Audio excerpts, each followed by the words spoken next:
28 जानेवारीला अपघात झाला आणि दादांसारखा नेता नियतीनं आपल्यातून हिरावून नेला. कुणाची नजर लागली काही माहीत नाही, पण महाराष्ट्राच्या राजकारणाला नजर लागली आणि दादांसारखा नेता आपल्यातून गेला. मोठ्या अपेक्षेने ज्यांच्याकडे महाराष्ट्रात बघितलं जातं त्यांनाच हिरावून घेण्याची नियतीची पद्धत आहे का, अशी शंका यावी. आपल्या आधीच्या सगळ्या वक्त्यांनी त्यांचा उल्लेखही केला. विलासराव देशमुख साहेब असतील, गोपीनाथ मुंडे असतील, आर आबा असतील आणि आता अजितदादा. दादांच्यावर बोलण्यासारखं बरंच काही आहे, कदाचित दिवस देखील पुरणार नाही. आणि दादांचा स्वभावाचं वर्णन सर्वांनीच केलेलं आहे. आपण सगळे दादांच्या बरोबर आज नाही, गेले 35-40 वर्ष काम केले. दादांच्या स्वभावातले बारकावे वर्णन करावेत तेवढे थोडे आहेत. जवळपास 2 दशकं दादा महाराष्ट्राच्या राजकारणाच्या मध्यवर्ती भागात होते. दादा काय करणार आणि दादांच्या पक्षाची भूमिका ही गेले 20-25 वर्ष महाराष्ट्रात फार महत्त्वाची ठरली. आणि त्यामुळं जेव्हा इतिहास लिहिला जाईल, समाजकारणाचा असेल, सहकाराचा असेल, अर्थकारणाचा असेल, तर मला खात्री आहे की अनेक दिग्गजांची नावं येतील, पण दादांचं नाव लिहिल्याशिवाय तो इतिहास पूर्ण होणार नाही. स्वर्गीय यशवंतराव चव्हाणांच्या मुशीतनं आदरणीय पवारसाहेबांचं नेतृत्व सुरू झालं आणि त्यांचा आविष्कार, त्यांचे संस्कार घेऊन अजितदादांनी आयुष्यभर काम केलं. खरं म्हणजे दादांची आणि आम्हा सर्वांची कारकीर्द ही एकाच वेळी सुरू झाली. दिलीपरावजी इथं बसलेले आहेत, आर आबा होते, आम्ही समोरच्या बाजूत खाडेसाहेब जिथं बसलेले आहेत, कुटेसाहेब बसलेले आहेत, त्या ठिकाणी बसायचो. आणि पत्रकारांनी त्या भागाला अशांत टापूचं नाव दिलेलं होतं 90 साली. मधुकरराव चौधरींनी दिलेलं.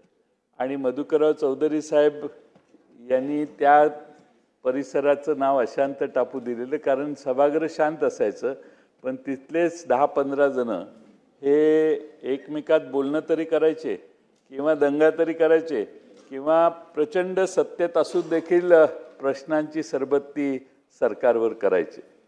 आणि म्हणून त्या सहकाऱ्यांच्यातले अनेक सहकारी काळाच्या पडद्याआड गेले. आज दादांना देखील श्रद्धांजली वाहण्याची वेळ आमच्या सगळ्यांवर येते. खरं म्हणजे दादांचा स्वभाव असा होता की जे मनात येईल ते बोलायचे. माझ्याकडे एकदा दादांना निमंत्रण मी केलेलं होतं आणि व्यासपीठावर आर आबाई होते, दादाही होते. आणि आबा त्यांच्या सवयीप्रमाणे तंबाखू खात होते. दादांनी ते बघितलं, मला खुणावलं. आम्ही दोघं एकमेकाच्याकडं बघून थोडंसं स्मितहास्य केलं आणि दादांचं भाषण सुरू झालं. ज्यावेळी दादा भाषणाला उठले, माझं झालं, आबांचं झालं आणि मग दादांचं, त्यावेळी दादांनी इतक्या जोरात जाहीर सभेत 10-15 हजार लोकांच्या जाहीर सभेत आर पाटील यांच्या तंबाखू खाण्याच्या स्वभावाबद्दल प्रचंड दादा बोलले. इतके दादा बोलले की आबांना देखील त्यावेळी वाईट वाटलं असेल. मी परत आबांच्या घरी जाऊन आबांना मी म्हटलं की माझ्या व्यासपीठावरून दादा बोलले, मी सॉरी, पण दादा बोलले काही चुकीचं नाही, हे मी आबांना त्यावेळी सांगितलं. आणि मागच्या वेळी आबा आपल्यातून गेले, इथं आबा बसलेले आणि निवडणुकांच्या व्यापातनं आम्ही निवडणूक झाल्यावर इकडे येऊन बसलो. आबांचा गाल सुजलेला. त्यावेळी मी दादांना म्हटलं, दादा तुम्ही माझ्याकडे जे भाषण केलं ते आज खरं ठरलं. तुम्ही सांगत होता हे व्यसन करू नका आणि आबांना ते व्यसन सोडवता आलं नाही. आज आबा व्यसनामुळं असेल, आबांसारखा एक दिग्गज नेता आमच्यातून केला. पण जे ज्याचं चुकलंय ते तोंडावर सांगायचा दादांचा प्रचंड मोठा स्वभाव होता आणि वावगं कधी खपायचं नाही. माझ्याकडे तसेच एकदा आले, म्हटले काय जयंतराव एक कसलं काय संस्था चालवताय? म्हटलं काय झालं? हे झाडच दिसत नाही तुमच्याकडं, हे काय चाललंय? म्हटलं माझ्याकडे या, कसे झाडं आहेत बघा, असं त्यांच्या दरडावण्याच्या वाक्या शब्दात बोलले. म्हटलं ठीक आहे सॉरी म्हटलं. नंतर 7-8 वर्षांनी परत आल्यावर मी दादांना म्हटलं आता कसं वाटतंय? आता मी 100पैकी तुला 60 गुण देतो, 70 गुण देतो, बरी प्रगती आहे. झाडांच्यावर एवढं प्रेम असणारा माणूसच मी बघितला नाही. आणि प्रत्येक झाड कुठल्या प्रकारचं आहे आणि त्या झाडाचं वैशिष्ट्य काय, ह्याची सावली किती पडणार हे दादांना पाठ असायचं आणि कुठल्या प्रकारची झाडं लावा हेही सांगायचे. एकदा मला दादांनी म्हटले जयंतराव तुम्ही जरा बारामतीला या, मी तुम्हाला माझं घर दाखवतो. मी आणि माझी पत्नी आम्ही दोघं बारामतीला गेलो. दादांनी त्या परिसरातली त्यांच्या ओळखीची 4-6 घरं दाखवली आणि ह्याला किती 25-30-40 वर्ष 35 वर्ष झाली असतील. आणि जेव्हा जेव्हा माझ्याकडे यायची त्यावेळी दादा म्हणायचे जयंतराव घर बांधलं का? घर बांधलं? अहो घर बांधावं किती वेळा सांगतोय. म्हणजे इतका व्यक्तिगत हे असायचा. मध्ये घरात माझ्या यायचे, म्हणते जयंतराव आता सुना आले, जरा तरी घराची व्यवस्था करा काहीतरी. म्हणजे घराच्या बद्दल दादा एवढे टची होते आणि दिसेल त्यावेळी काही नसलं तर ह्या विषयावर यायचे. त्यामुळं व्यक्तिगत जीवनात दादांचा जो वागण्याचा स्वभाव होता, मला वाटत नाही की अशा प्रकारची वागणूक ही नीटनेटकेपणाची, आपुलकीची आणि कडक स्वभावाची दुसऱ्या कुणाची आम्हाला कधी मिळाली असेल. खरं म्हणजे 98 साली दादा बँकेचे अध्यक्ष झाले, मी साखर संघाचा अध्यक्ष झालो. महाराष्ट्रात आम्ही दोघांनी दौरा काढायचं ठरवलं. मग विदर्भापासून सगळ्या कारखान्यांना, विदर्भ, मराठवाडा, खानदेश सगळ्या कारखान्यांना भेटी द्यायचा कार्यक्रम केला. काही कारखाने बँकेचे अध्यक्ष येणार आहेत, बँकेचे पैसे मिळाले पाहिजेत म्हणून कारखाना ऊस नसला तरी चालू ठेवायचे. एका कारखान्यावर आम्ही गेलो, त्या कारखान्यावर जाताना ऊस नव्हता. तर संस्था चालक म्हटले दादा ह्या बाजूने ऊस येत नाही, तिकडच्या बाजूने ऊस येतो. बरं म्हणतो. मग आम्ही गेलो. त्याने काय कारखान्यात आम्हाला जाऊन दिलं नाही, कारण धुराडं चालू होतं. पण बाहेरच स्टेज घातलं, मोठा सत्कार वित्कार केला. वेळ कमी होता. दादा म्हटले आता जातो आम्ही. त्यालाही ते सोयीचं होतं. ठीक आहे दादा चला म्हटले. गाडीत बसल्या दादांना मी पुढे म्हटलं दादा आता तिकडं आलो, आता इकडं निघालो, इकडं पण ऊस नाही, तिकडं पण ऊस नाही. आता दादांनी लावला त्याला फोन. हे म्हटले काय सांगतो? म्हटले इकडेही ऊस नाही, तिकडेही ऊस नाही, तू काय आम्हाला मूर्ख बनवतो का? एवढे दादा फोनवर त्या कारखान्याच्या अध्यक्षाला बोलले. सांगायचा मुद्दा की जे समोर दिसतंय त्याचा तिकडेच तुकडा पाडण्याचा स्वभाव दादांचा आम्ही फार जवळून बघितला. खरं म्हणजे आज परिस्थिती बदललेली आहे, पण बदललेल्या प्रत्येक राजकीय लोकांना असं वाटायचं की दादा फार तापट आहेत आणि चिडतात. पण दादा फार धोरणी होते. दादांची राजकीय समज प्रचंड जास्त होती आणि पुढं काय होऊ शकतं, काय करणार आहे आणि आपली ताकद किती याचा दादाने एवढा कदाचित कुणाला अंदाज नव्हता. त्यामुळे दादांचं सेल्फ असेसमेंट देखील स्ट्रॉंग होतं.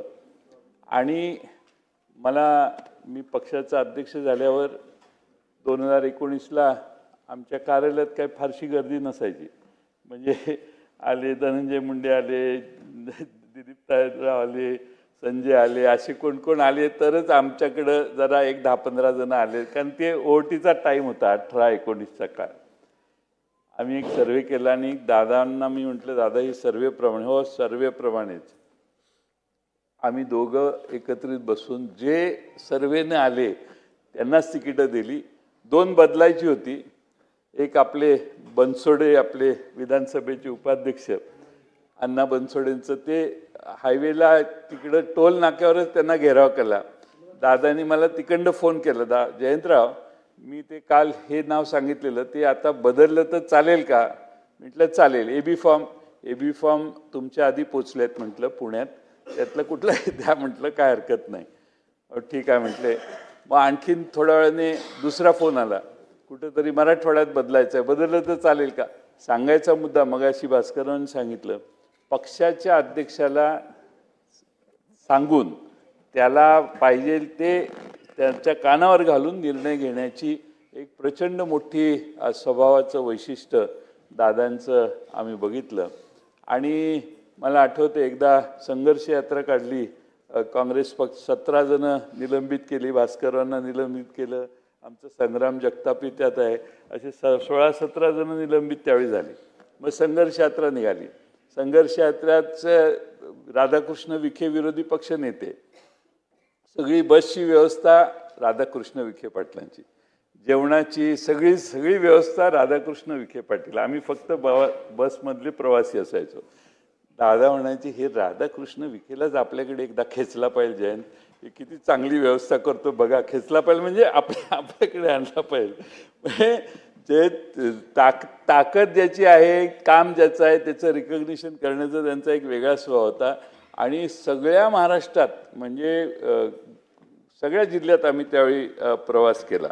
आणि दादांचं त्या काळातलं वैशिष्ट्य असं की मगाशी सांगितलं तसं वेळेवर सगळ्यांच्या आधी बसमध्ये जाऊन बसणार, सगळ्यांच्या आधी रेडी होणार, त्यामुळं वेळेचं भान त्यांच्यासारखं कधी नसायचं.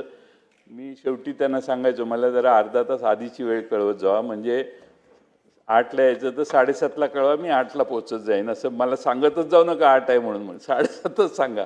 कारण त्यांचा आणि माझा टाईम कधी वेळेवर एका वेळी कायम वेळेवर प्रचंड जायचे ते. इथं आम्ही बसायचो विरोधी पक्षामध्ये, त्यावेळी सगळे कामकाज संपल्यानंतर त्यांचे स्वतःची व्यक्तिगत कामं काढून बसायचे ते.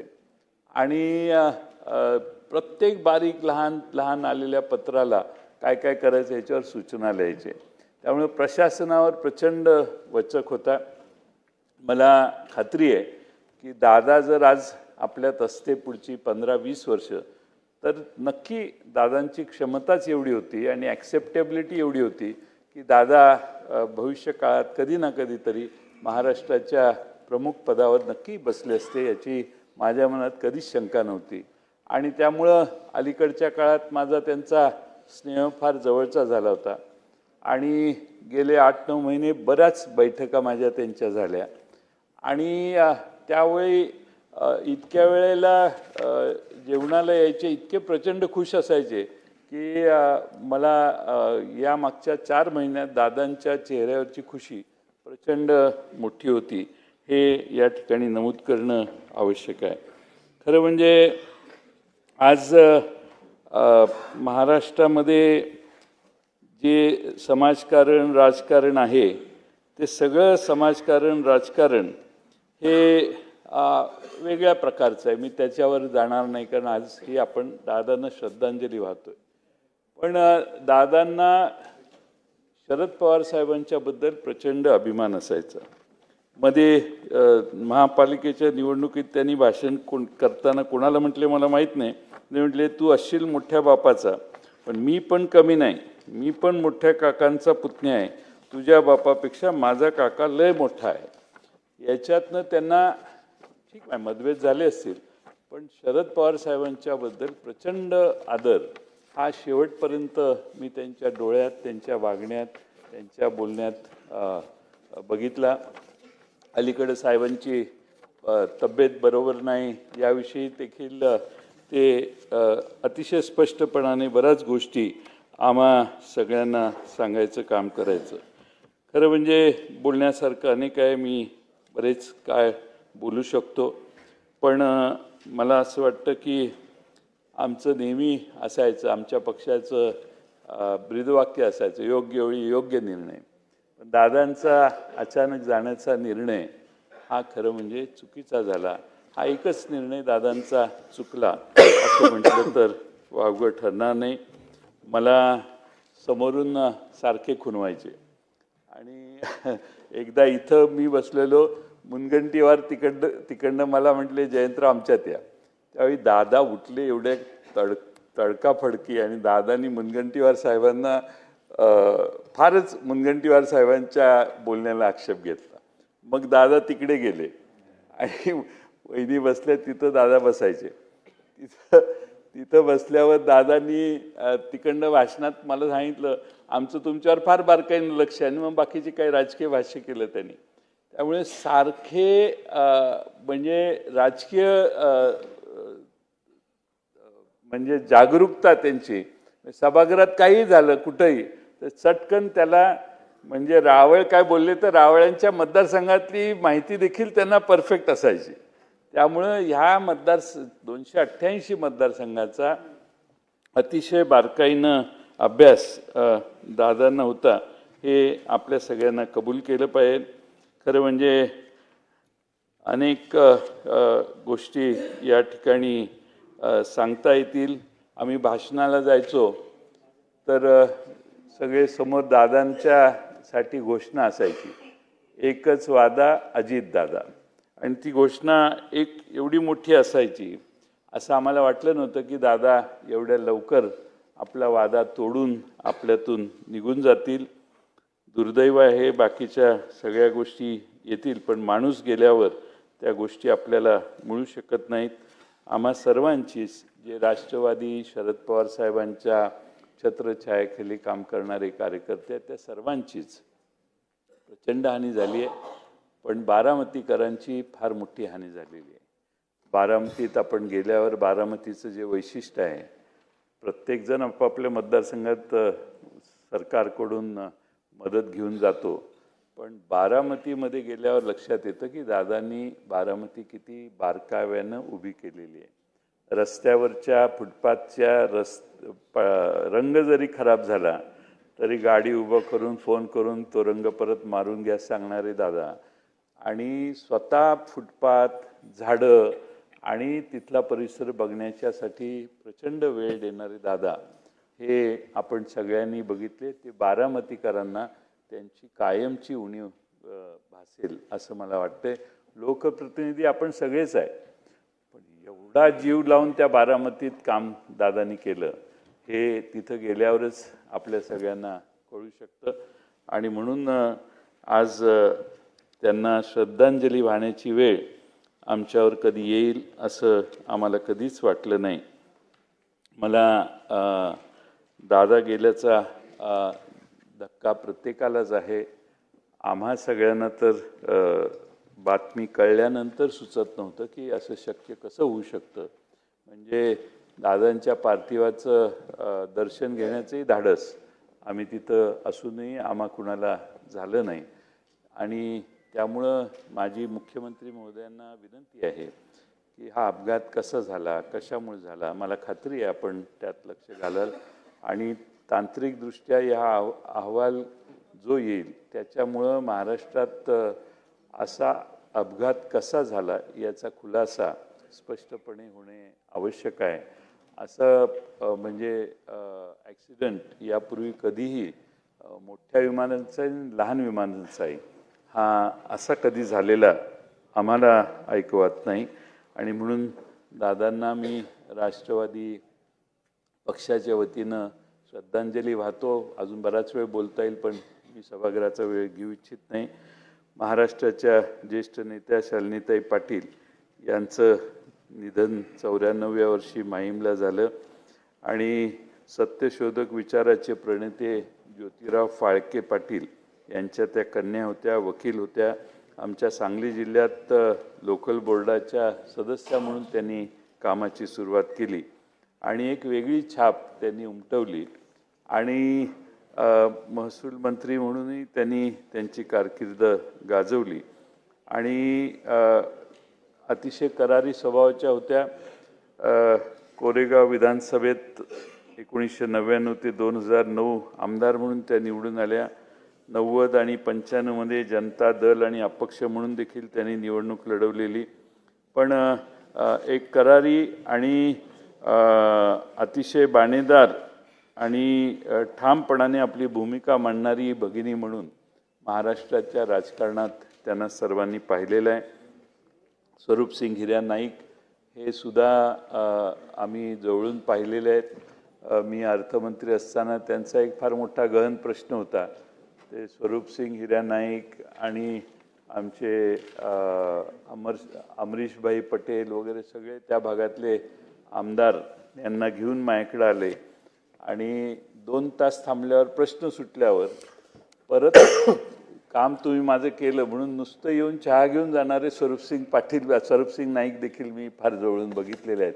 अतिशय मितभाषी, पण त्या भागातली जनता त्यांना फार मोठा पाठिंबा देणारी जनता होती आणि त्यामुळं स्वरूप सिंग हिऱ्या नाईक हे दीर्घकाळ या सभागृहाचे सदस्य मंत्री म्हणून त्यांनी काँग्रेस पक्षात देखील फार चांगलं काम केलं.